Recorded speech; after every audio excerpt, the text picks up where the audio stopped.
In today's video, we will be taking a look at the 2022 Senate polls on the FiveThirtyEight website, who is leading according to these polls in the generic ballot and specifically in every state, and just looking at how they would rate the 11 competitive states up in this cycle.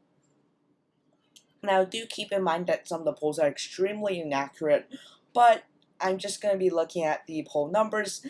I'm not going to go into specific analytics and just get a basic result from the polls.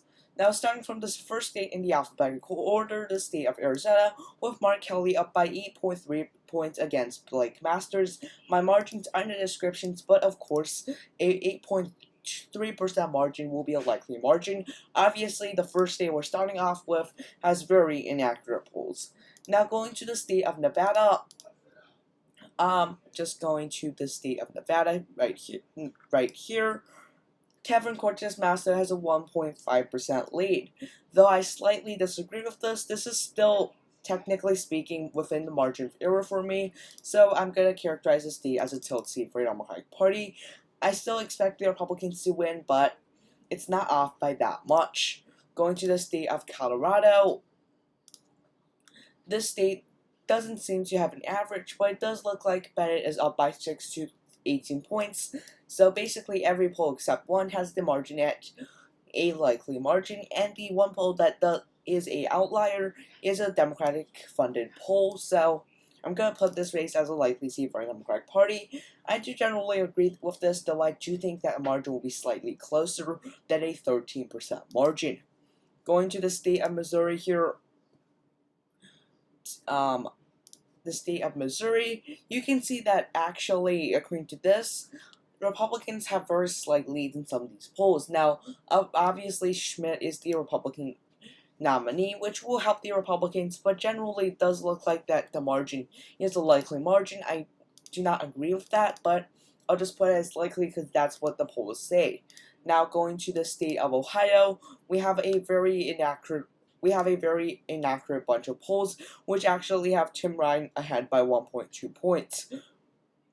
He was up by 4.3 points just a day ago, but he's up just 1.3% now. That being said, that is still very inaccurate, and obviously Tim Ryan is not favored for the state of Ohio.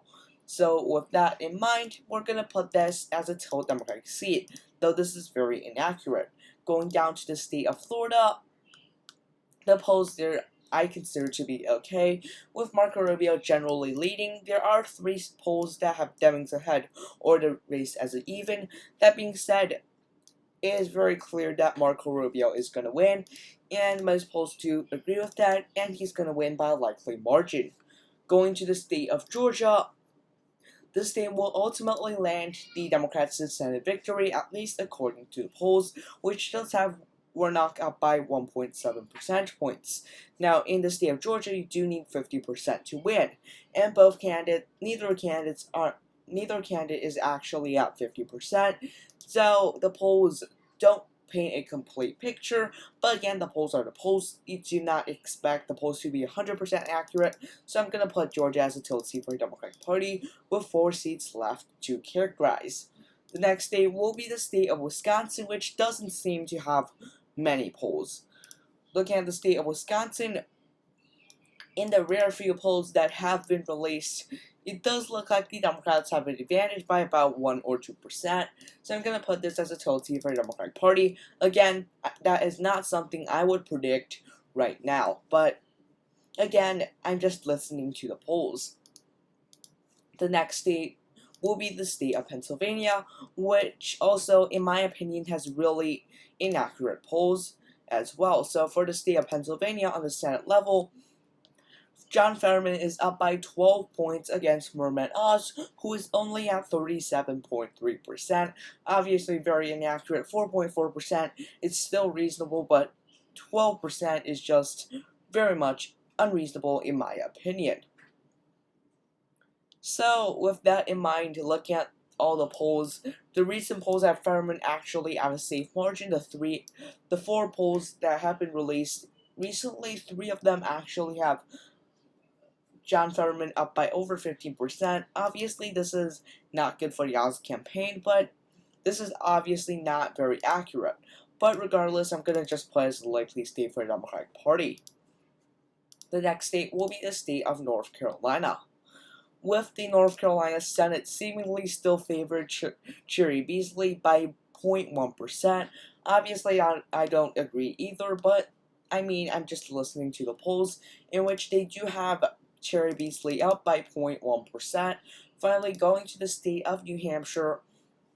Right now, for the state of New Hampshire, Maggie Hassan seems to have a lean margin lead over Donald Bullock. This margin has shrunk from about 7 or 8% a couple weeks ago to now just about 3 to 4%.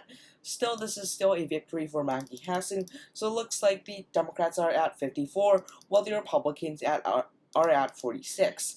Again, I do not agree with this prediction. This is also not a prediction. This is just based on the polls, but this is what the polls seemingly suggest for the 2022 midterms, with the Democrats winning every single competitive race except two, which aren't really that competitive. They just have relatively closer margins. Anyways, thanks for watching this video. Be sure to like and subscribe to my YouTube channel. I don't typically do these kinds of videos, but this is just one of these types of videos. Anyways, thanks for watching. Have a nice day. Bye.